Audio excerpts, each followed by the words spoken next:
4 from AbleNet.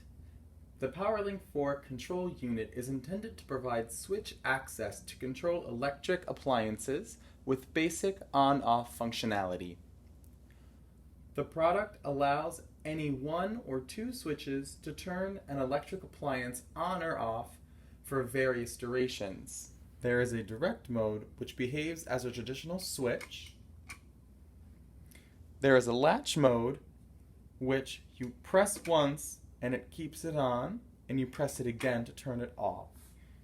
You have a time seconds mode, which the time will come on the screen. You also have a time minutes mode, and you can access 2 switches.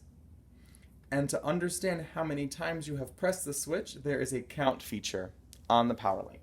Setup is simple. All you have to do is plug in the PowerLink and turn it on. To learn more about the technology we have in our lending library, check out our website at techowlpa.org. If you like this video and want to see more, please hit the subscribe button and follow us on social media. Links in the description below.